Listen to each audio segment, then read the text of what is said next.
의사진행 발언해 주시기 바랍니다. 네, 존경하는 여러 의원님들께서 집회의 어떤 원리에 대해서까지 말씀을 하시니까 저도 한 말씀 안 드릴 수가 없는데요. 제가 이제 미국에서 한 10년가량 살고 왔던 경험에 기초해서 말씀드려 보면 우리나라를 제외한 전 세계는 특히나 선진국들은 내가 어디로 걸어가고 싶은지를 집회 당사자들이 정합니다. 경찰한테 통보만 하는 거죠. 나는 백악관 정문과 동문과 서문을 거쳐서 후문으로 행진을 할 거야라고 하면 폴리스 라인을 치는 것은 집회 주최 측이 그려놓은 선에 맞춰서 칠 뿐입니다. 그리고 그 선에서 벗어나는 것에 대한 과감한 공권력 집행을 미국에서 하죠. 총기까지 있는 나라니까요.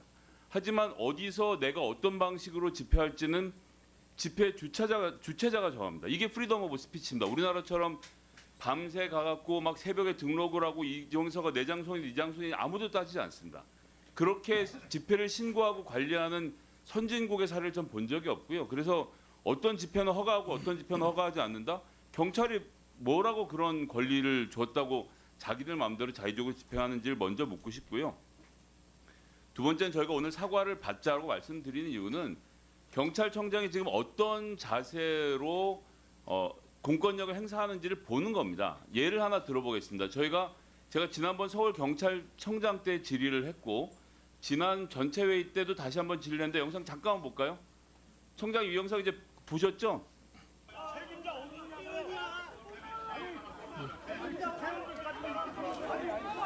네, 이제 꺼주세요. 네, 아니라고 하시니까 끄겠습니다. 자, 청장님 자, 청장에게 확인해 주실 것은 네. 뭐라고 했냐면 청장이 방패를 들고 걸었다. 그러니까 저것은 진압이 아니라 걸은 행위다라고 했는데 저걸 걸었다라고 지금 인식을 가지고 국민들을 대상으로 한 집회를 진압을 경찰청장이 하고 있다. 이건 정말 심각한 문제라고 할 수밖에 없거든요. 근데 경비계장은 서울청의 경비계장 그렇게 답변했고 경찰청장은 아직 못 봤다라고 회피했는데 이제 봤을 테니까 위원장님 좀 종합적으로 한번 좀 들어보시고 경찰청장이 사과할 수 있도록 좀 해주셨으면 좋겠습니다. 네. 네. 이강희 의원님 그러면 질의해 주시기 바랍니다. 네. 의사진행 발언해 주시기 바랍니다. 의사진행 발언 얻기 정말 힘듭니다. 하도 떠들었더니 그런가. 예, 청주 소원구의 이광입니다. 오늘이요. 왜 이 사과가 중요한가? 왜 경찰청장님이 사과하지 않으면 이 회의를 진행될 수 없는지를 왜 이게 중대한 문제인지 말씀을 좀 드리고요. 이에 대해서 사과하셔야 됩니다. 저는요.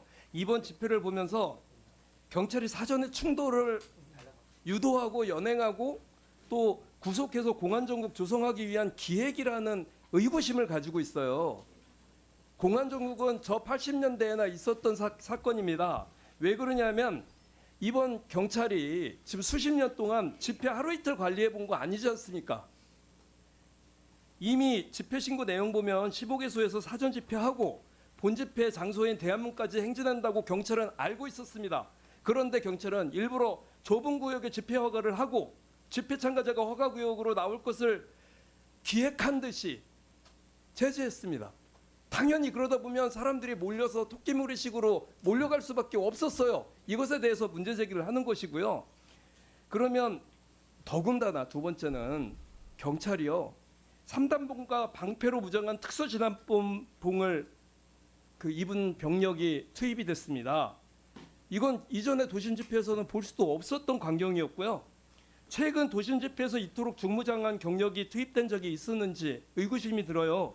80년대 백골단을 연상하게 하는 그런 거 아닙니까 지금. 우리 본 적이 없어요. 최근에 지난 10일 부경대에서 윤석열 퇴진 서명운동하던 그 9명 이게 100여 명의 경찰이 투입이 됐습니다. 이게 학교 측의 요청이라고요? 옛날에 학원 유린할 때도 늘 하던 레파토리가 학교 측의 요청이에요. 경찰이 어디다 대고 여기서 그렇게 말씀을 하십니까? 더군다나 제 말 들어보세요. 조은희 의원님. 저 얘기하는 중입니다. 2016 네, 잘하셨어요. 네, 계속하겠습니다.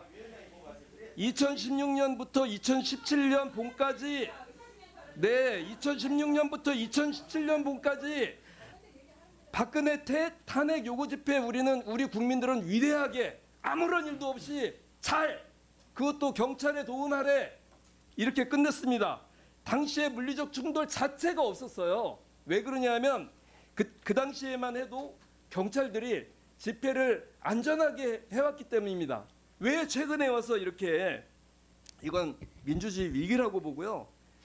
80년대 공안 통치로 진입을 하려는 그런 시도 같아서 이에 대해서 사과하고 다시는 이런 일이 일어나지 않을 수 있도록 얘기하지 않으면 이것은 계속적으로 이런 일이 반복이 될 거라고 생각을 하기 때문에 사과를 하시고 넘어가야 되는 겁니다. 지금 조지호 경찰청장 들어오고 나서 영등포 앞 그 경찰서에서 있었던 사건, 그다음에 이번에 계속 이루어지고 있지 않습니까? 지금 조지호 경찰청장님 여기에 대해서 사과하셔야 돼요. 왜 이전 청장들이 안전한 집회 시위 문화를 만들어 왔었던 거를 청장님께서 파괴하려고 하십니까? 민주주의 절차를 파괴하려고 하는 이런 시도에 대해서 사과하시지 않으면 어떻게 이 회의가 진행이 됩니까? 행안위에서 행안위 위원으로서 이것을 막지 못하는데 어떻게 뭘 막으려고 하겠습니까? 이상입니다. 자, 네. 다음은 용해인 의원님.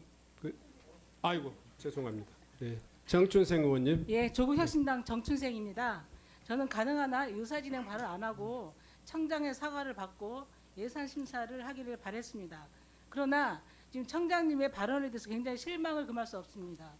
지금 대학에서 요청을 하면 무조건 갑니까? 그리고 제가 알기로는 지금 부경대에 총장이 없어요. 그리고 대행체제인데 그 윤석열 퇴진 관련해 국민투표 하겠다. 그걸 행정적으로 협의하기 위해서 농성을 3일간 했다고 합니다. 그것도 총장실 점거한 것도 아니에요. 복도에서 했어요. 그런데 그 수십 명이 하는 그 학생들을 진압하려고 수백 명의 경찰들을 들여보내는 게 지금 2024년도에 그 벌어질 일입니까? 청장님? 그것을 어떻게 요청하면 갈 수 있다 그렇게 얘기합니까? 그런 부분에 대해서, 그리고 한창민 의원에 대해서 아까 말씀을 하셨는데, 한창민 의원은 그 당시에 질서를 지켜내기 위해서 그 중재를 했던 거예요. 그런데 국회의원이라는 신분을 밝히고 중재를 하는 부분에 대해서도 듣지도 않고 계속 무리하게 진압을 했던 거 아닙니까? 그 과정에서 옷이 찢기고 짓밟히고 그런 거고요. 근데 저는 이런 상황을 그대로 두면 이거는 앞으로도 경찰이 우리 그 국민들의 평화로운 시위를 보장하지 않고 계속 무력 충돌을 유발할 것 같습니다. 그래서 네. 경찰청장에 반드시 오늘 사과를 받고 넘어가야 되겠습니다. 이상입니다. 네.